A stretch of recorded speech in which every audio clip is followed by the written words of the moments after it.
Hello students, हम लोग प्रश्नावली 12C लगातार पढ़ रहे हैं अभी तक जो क्वेश्चंस किए।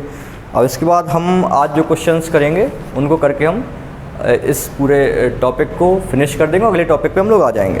तो अगला क्वेश्चन देखते हैं। अगला क्वेश्चन क्या कह रहा है। इसमें बोला गया कि अमरूद का एक आयताकार बाग की लंबाई 180 मीटर है। ठीक है, जो अगला क्वेश्चन है उसमें बोल रहा है कि अमरूद का एक बाग है जिसकी लंबाई 180 मीटर है, चौड़ाई 120 मीटर है। बागों के बीचों बीच एक दूसरे को समकोण पर काटते हुए 3 मीटर चौड़े दो रास्ते हैं। रास्ते पर मिट्टी डलवाने का खर्च ₹12 प्रति मीटर स्क्वायर की दर से अपन को ज्ञात करना है। ठीक है, ये अपना काम है जिसको अपन को करना है।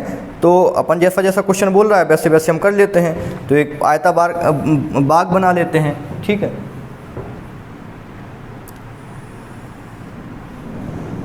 ये अपन ने आयताकार बाग बना लिया।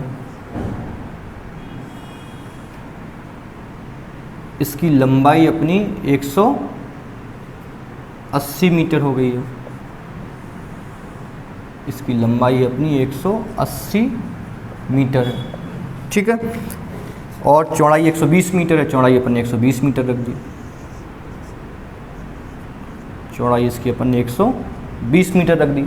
ठीक है, इतनी बात तो समझ आ ही रही है। इसके बाद बागों के बीचों बीच एक दूसरे को समकोणों पर काटते हुए 3 मीटर चौड़े दो रास्ते हैं। बागों के बीचों बीच अपन ने क्या किया, अपन ने रास्ते बनाए।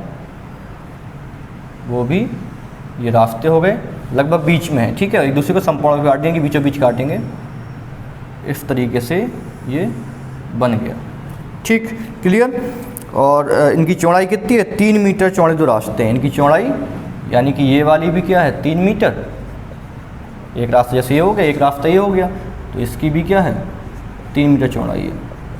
तो अपन को करना क्या है कि अब ये रास्ता है, इसमें अपन को मिट्टी डलवाने हैं। तो पहले रास्ते में मिट्टी डलवाने के लिए तो पहले उसमें बोला गया कि मिट्टी का खर्च कितना है, ₹12 प्रति वर्ग मीटर। तो पहले तो अपन को ये पता हो कि रास्ते का क्षेत्रफल कितना है। तो अब तो हम ये निकालेंगे कि यहाँ कितना अपना पैसा खर्च आएगा। ठीक है, तो सबसे पहले रास्ते का क्षेत्रफल अपन को ज्ञात करना है।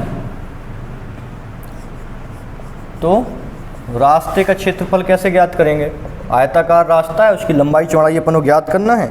तो आप ये समझ लीजिएगा कि जैसे टोटल क्या हो जाएगा, इसमें जो टोटल रास्ता है इसकी लंबाई जितनी होगी चौड़ाई जितनी होगी। ठीक है, ओभेनिष्ठ भाग को हम क्या कर देंगे, घटा देंगे। ठीक है, ये ओभेनिष्ठ भाग है, इसको हम घटा देंगे। ठीक है, तो रास्ते का क्षेत्रफल जैसे अपन क्या करें, पूरे रास्ते का क्षेत्रफल निकाल लें। तो 180 इस वाले का हमने निकाला। ठीक है, इस वाले रास्ते का निकालते हैं। पहले इसको हम नाम दे दिया हमने ABCD।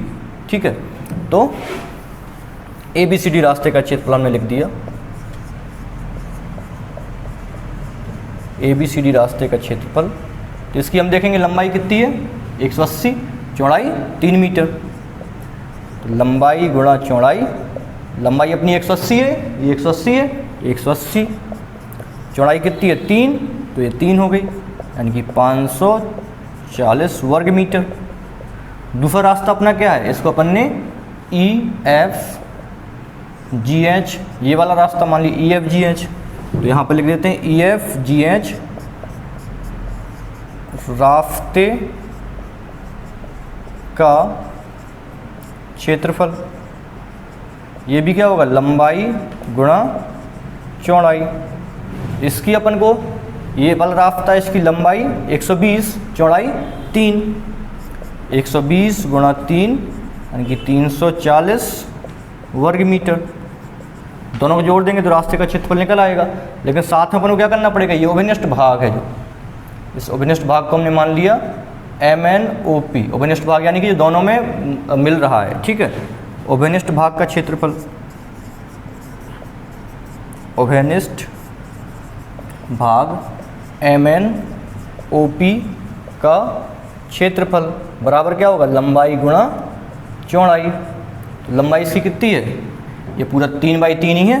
तो 3 गुणा 3, 9 मीटर स्क्वायर या फिर 9 वर्ग मीटर। ठीक है, अपन को इस मार्ग का क्षेत्रफल ज्ञात करना है। तो ये वाला जो पार्ट है ये वाला जो पार्ट है वो इस वाले क्षेत्रफल में भी काउंट हो गया, जब अपन ने इस मार्ग का क्षेत्रफल निकाला तब भी काउंट हो गया, यानी कि एक क्या होगा, एक अपन जो इसका क्षेत्रफल है दोनों में काउंट हो गया, तो इस एक बार इसको अपन घटा देंगे, तो मार्ग का क्षेत्रफल क्या हो जाएगा, मार्ग का क्षेत्रफल में यानी कि ABCD का क्षेत्रफल, ABCD रास्ते का क्षेत्रफल प्लस EFGH रास्ते का क्षेत्रफल, और इन दोनों से अपन को क्या करना है, MNOP का क्षेत्रफल घटा देना है, MNOP का क्षेत्रफल घटा देना है। तो कितना आया 540 प्लस 340, ये 340 ही आएगा ना, एक 360 आएगा, ठीक है, 120 गुणा 3, एक 540 प्लस 360 और माइनस है कितना 9, यानी कि कितना हो गया, इसको आप जोड़ोगे तो 900 माइनस 9 891 वर्ग मीटर या मीटर स्क्वायर, ये इसका क्षेत्रफल हो गया। ठीक है, अब अपन को इस रास्ते के क्षेत्रफल में अपन को क्या करना है, इसमें बोला गया है कि अपन को मिट्टी डालनी है। ठीक है, तो मिट्टी डालने का रेट क्या है देखते हैं। 1 वर्ग मीटर की जो दर है, 1 वर्ग मीटर मिट्टी डालने का खर्च कितना है, मिट्टी डालने का खर्च दिया हुआ है 1 वर्ग मीटर मिट्टी डालने का खर्च है 12 रुपये। अब एक का खर्च इतना है, टोटल कितनी मिट्टी है, टोटल कितना क्षेत्रफल है 891 मीटर स्क्वायर, तो 891 मीटर स्क्वायर मिट्टी डालने का खर्च बराबर 891 गुणा क्या कर देंगे 12,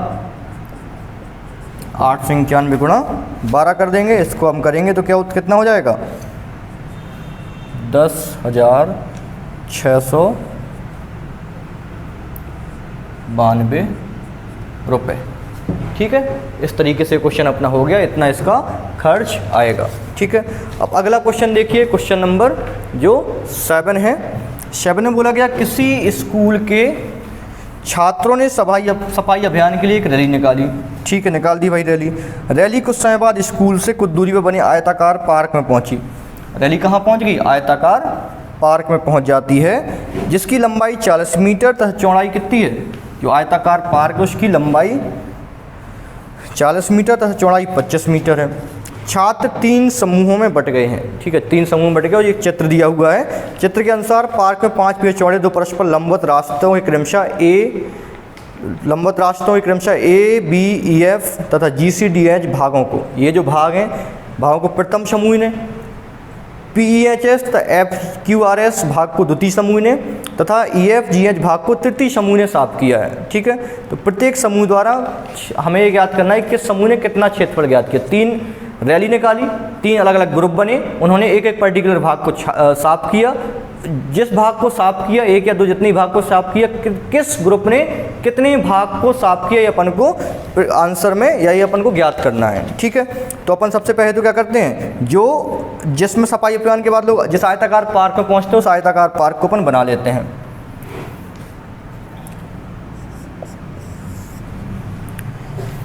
बुक में भी ये बना हुआ है। ठीक है,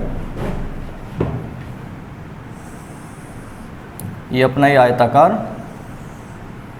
पार्क है। ओके, ये आयताकार पार्क का इन्होंने नाम दिया है MNOT।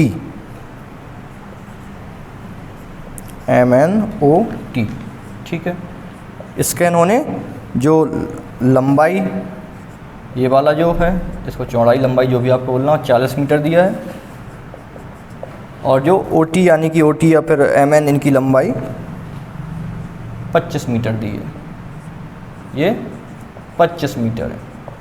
ठीक है, डन, ये बात समझ आ गई आप लोगों को। इसके बाद देखिए, रैली कुछ समय बाद ये लंबाई चौड़ाई इतनी है, और इसके अलावा क्या दिया, जो एक पार्क दिया हुआ है। ठीक है, जो पार्क दिया हुआ है उसको अपन को देखना है कि पार्क कितना है। ठीक है, तो उस पार्क को हम देखेंगे कि एक आयताकार पार्क में पहुंची, ये इसमें इसके बाद ये एरिया दिया है जो अलग अलग ग्रुप ने साफ किया है।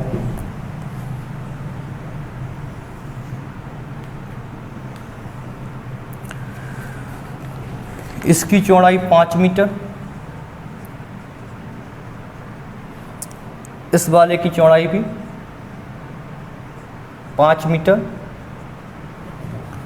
अब यहाँ पे आप देखोगे ये जो एरिया है ये है पी क्यू, ये आर, ये एस, ये है ए बी, ये है ई एफ जी एच, ये ई एफ जी एच भाग है, और ये सी डी। तो ये अपना चित्र अब एकदम बन गया। अब देखो इसमें कोई दिक्कत नहीं है, क्वेश्चन बड़ा आसान है, ठीक है। ये 5 है, ये वाली 5 है, ये वाली 5 है, अपन को समझ में आ गया। अब उसने बोला कि जो ग्रुप है, 3 ग्रुप हैं, ठीक है। इस ग्रुप के बारे में बोला गया कि ए बी ई एफ तथा G C D H. A B E F यानी कि ये वाला जो भाग है ए बी ई एफ और जी सी डी एच, ठीक है। जी सी डी एच कहाँ दिया, ये वाला भाग, ठीक है। इस भाग को उन्होंने बोला कि प्रथम समूह ने, ठीक है, जो प्रथम समूह है उन्होंने क्या किया, उन्होंने साफ किया है, ठीक है। तो हम देखते हैं कौन सा प्रथम समूह के द्वारा कितना भाग साफ किया गया है। ए बी एफ और ये वाला भाग, तो इन दोनों का अपन को जोड़ के क्षेत्रफल निकालना है, तो अपना निकल आएगा। या फिर ये समझिए कि अपन इस पूरे भाग का क्षेत्रफल निकाल लें, यानी कि ए बी सी डी का क्षेत्रफल निकाल लें, और इस वाले ई एफ जी एच का क्षेत्रफल घटा देंगे, तब भी अपना क्या होगा, इस पूरे भाग का क्षेत्रफल निकल आएगा, ठीक है। तो देखते हैं प्रथम समूह द्वारा साफ किया गया क्षेत्रफल। ये बात समझ आ गई होगी आप लोगों को। प्रथम समूह द्वारा साफ किया गया क्षेत्रफल। तो प्रथम समूह द्वारा कितना क्षेत्रफल साफ किया गया, उन्होंने बोला कि ए बी एफ और जी सी डी एच साफ किया है। तो यानी कि केवल इतना भाग, अगर हम इस पूरे रास्ते का देखें तो ये भाग छूटा हुआ है, तो इस पूरे भाग का हम क्षेत्रफल निकाल दें, इस वाले भाग को घटा देंगे, तो अपना कितना क्षेत्रफल पहले प्रथम समूह द्वारा ज्ञात हुआ है वो निकल आएगा। ये बात समझ आ रही ना। इस वाले भाग को साफ किया, इस वाले भाग को साफ किया, ये वाला भाग साफ नहीं किया, पूरे का निकाल दें, इस वाले भाग को घटा दें, इस भाग का क्षेत्रफल तो अपना निकल आएगा। यानी कि तो इसका क्षेत्रफल, यानी कि अगर प्रथम समूह द्वारा निकालना है तो ए बी सी डी का क्षेत्रफल, ये पूरा ए बी सी डी भाग है, और इस ए बी सी डी के क्षेत्रफल से अपन ने इस ई एफ जी एच के क्षेत्रफल को घटा दिया। इस क्षेत्रफल को इन्होंने घटा दिया। ए बी सी डी का क्षेत्रफल क्या होगा, लंबाई गुणा चौड़ाई, तो इसकी ये total A B C D की लंबाई कितनी है, 40, चौड़ाई कितनी है, 5।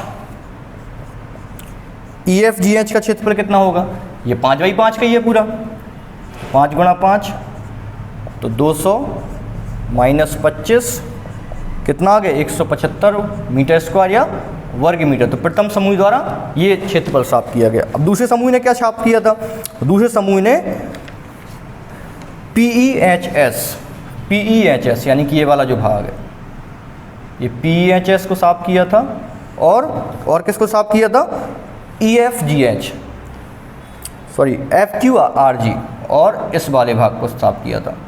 ये द्वितीय समूह है, यानी कि द्वितीय समूह ने, जैसे प्रथम समूह ने इसको साफ कर लिया, तो इसको साफ कर लिया, ये छोड़ दिया, सेम इसने द्वितीय समूह ने क्या किया, इसको साफ कर लिया, इसको साफ कर लिया, ये छोड़ दिया। तो यानी कि इस पूरे का निकाल लें, इस बीच वाले भाग को घटा देंगे, तो द्वितीय समूह ने कितना साफ किया, अपना निकल आएगा, ठीक है। जैसे पहले का अप्रोच किया वैसे ही अपन को अप्रोच करना है। तो लिखते हैं द्वितीय समूह द्वारा साफ किया गया क्षेत्रफल। द्वितीय समूह द्वारा साफ किया गया क्षेत्रफल। तो उन्होंने बताया ही अपन को कि मतलब ये पूरा ये भाग साफ किया, यानी कि ये पूरा क्षेत्रफल जो है, इस वाले क्षेत्रफल से हम इस वाले क्षेत्रफल को घटा दें, यानी कि पी क्यू आर एस का क्षेत्रफल, पी क्यू आर एस का क्षेत्रफल से हम माइनस कर दें किसको, ई एफ जी एच के क्षेत्रफल को, ई एफ जी एच के क्षेत्रफल को। तो पी क्यू आर एस का क्षेत्रफल की लंबाई गुणा चौड़ाई, तो इसकी लंबाई कितनी, 20, चौड़ाई 5, तो 20 गुणा 5, और ई एफ जी एच की अपन को पता ही है 5 गुणा 5, तो 20 पंचे 100 और माइनस 5 यानी कि 95 वर्ग मीटर या मीटर स्क्वायर, ठीक है, क्लियर। अब बोला गया कि तृतीय समूह ने कितना साफ किया, तृतीय समूह ने ई एफ जी एच भाग को साफ किया। तो लिख देते हैं इधर, तृतीय समूह कर देते हैं। तृतीय समूह द्वारा उसने इस ई एफ जी एच को किया, अपन को पता भी है ई एफ जी एच का, फिर भी अलग से लिख देते हैं। तृतीय समूह द्वारा साफ किया गया क्षेत्रफल। तो क्या साफ किया गया इनके द्वारा, EFGH साफ किया है, इक्वल टू क्या हो गया, EFGH का क्षेत्रफल। EFGH का क्षेत्रफल हमको पता है, लंबाई गुणा चौड़ाई यानी कि 5 गुणा 5 तो 25 मीटर स्क्वायर या 25 वर्ग मीटर। तो इस तरीके से निकल आया कि प्रथम समूह ने कितना साफ किया, 175 वर्ग मीटर, द्वितीय समूह ने 95 वर्ग मीटर और तृतीय समूह ने 25 वर्ग मीटर भाग को साफ किया है। ठीक है, तो इस तरीके से अपनी पूरी प्रश्नावली समाप्त हो गई है। जो अगला हमारा चैप्टर होगा वो त्रिभुज के क्षेत्रफल के रिगार्डिंग होगा, तो उसको हम करेंगे, उसके रिगार्डिंग हम लोग क्वेश्चंस करेंगे। ओके, पढ़ते रहिएगा। Thank you so much.